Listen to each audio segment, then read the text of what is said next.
He asked me, "What is that you're going to speak, sir?" I said, "My topic is something to do with learning, because I come from a learning and development fact." This guy said, "What is that you want to teach about learning? We're already in the fourth year, we're finishing. What do you want to teach about learning?" I said, "I'm going to talk something about my onshore experience. I've been abroad for like long, a decade, I've come back." This guy said, "So the more you learn, the more you know." I said, "Yes. The more you know, the more you forget. The more you forget, the less you know. So why to learn?" And that's again a gentleman from this side. It happened. And that was the time, in fact, I remembered Sam, Nandi, we all went for a trip in Tirunelveli very recently, like 2 weeks back, we learned. We went there to pick the students and put them in the corporates. From college to corporate was the idea. And there I understand one more thing I'm not supposed to ask a student.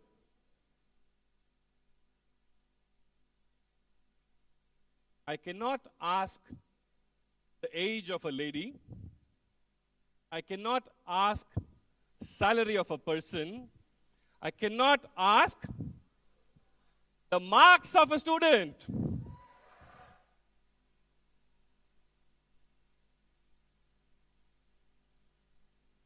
They felt badly hurt, very badly hurt when you ask about the marks. Till then, the people had a glory in the face, happiness. The moment this comes about, there is a drop in the face. It talks about marks, it goes down. And then I understand why this face goes down. And I understood the shortest relationship in the world exists with students. The shortest relationship is with the student. The student and the books they read. They hook on to the books a day before the exam, and the day after the exam, they divorce it. A one-day life they have with their exams. And one of the guy came and said, genuinely asked him, "Why can't you put a little bit more effort to prepare for your exam?" And this guy came back and told me,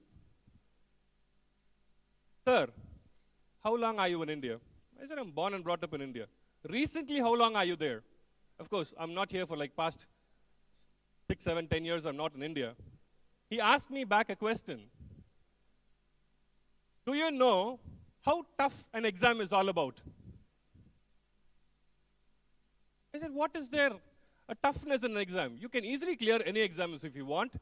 There's no toughness at all." This guy said, "Sir, exams are like girlfriends.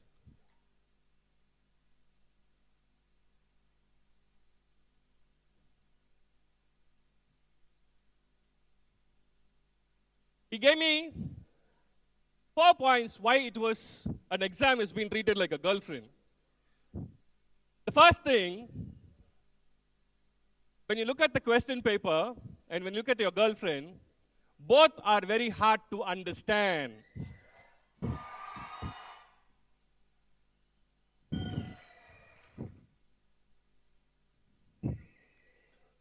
Okay. Now what's the second one? The second one, he said, both ask too many questions.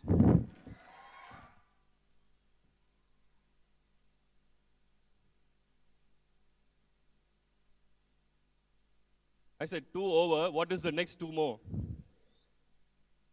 The third one said, it demands a lot of explanation.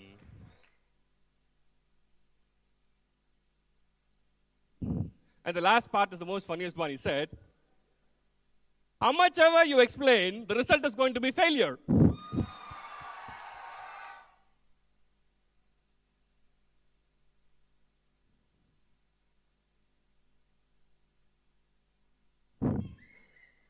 What was that? Nama white and white, Nandi.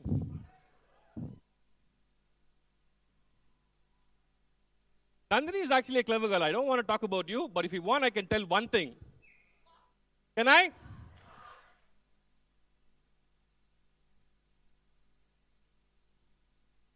When I walked into the college, I was searching for where is Nandi, where is Nandi? Nandi was not seen. Then she was coming all the way from there. Shiva, you came here. Yeah, I said, I've come here. Where were you? She said, I was actually near the cafeteria. And doing what? No, one of the Savita guy lost a 500 rupees note somewhere.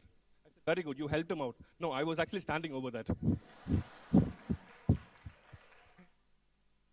She wanted him to go away, and then I don't know what happened to the 500. Coming back. All right. So now the exam is so tough, we cannot do anything about it. Because the days have changed. When I wrote my exams, and today the exams are completely different. When I wrote, it was in 95. Very simple. When you look at the question paper, answer all the questions. Finished. That is 95. Now 2000, if you look at the paper, they said, answer any 5. Now from 2000 to 2005, they said, answer A, B, or C. Much more easier. 2010, it becomes answer A or B. I don't know what is going to be in 2015. Probably they would say, read all the questions and go back. But for sure, 2020, what it will be there? It will be there, thanks for coming. This is something which I was really happy to see it. Now, having this kind of condition, what is that really, really bothers? In fact, I'm sure you all will agree, when we went to the college, we found out of 100, 70% of the population were women. 70% of the entire class was women, be it engineering, be it arts. In many places we have seen, the women have a better population and the rank they score is higher than the guys.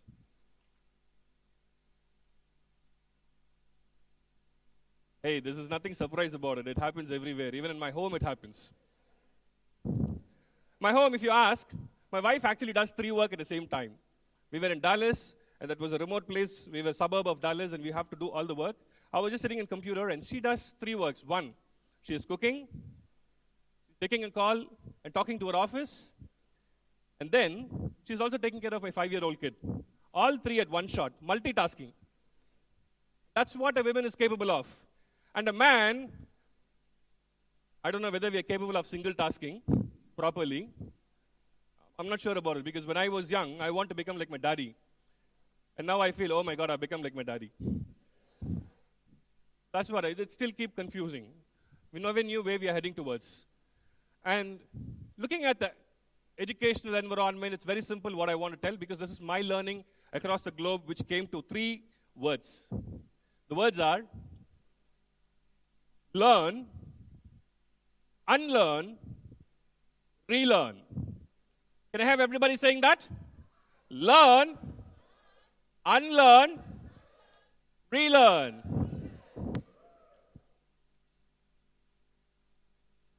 I'll give you one more statistics. That's a scary statistics if I want to tell or not, but still I can share it with you all. I'm sure you're all aware about the Indian population. 120 crores. Out of 120 crores, only 40 crore people want to study. Not actually studying, want to study. And you would be surprised to know how many people actually study. It is only 2 crores of people out of 120 crore population have the infrastructure today to study.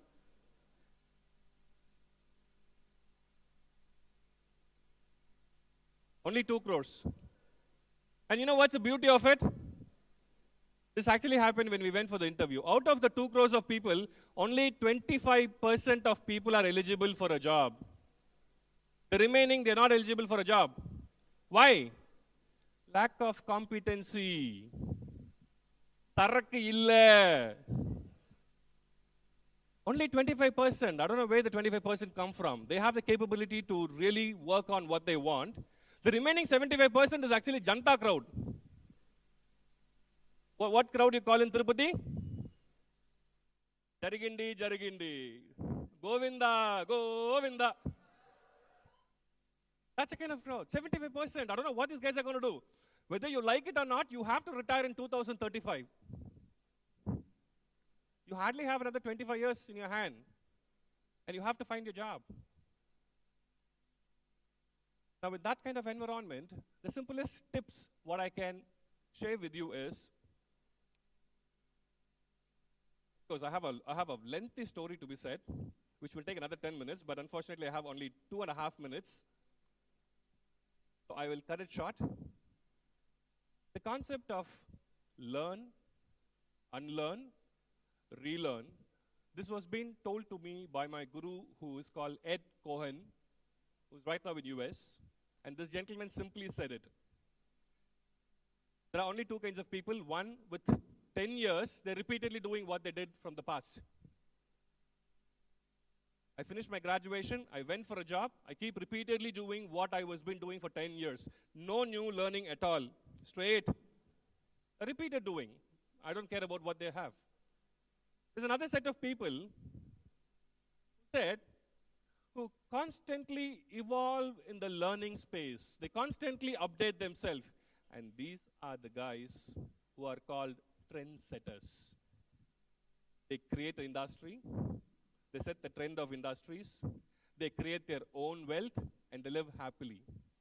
And the formula they maintain for them is called learn, unlearn, relearn.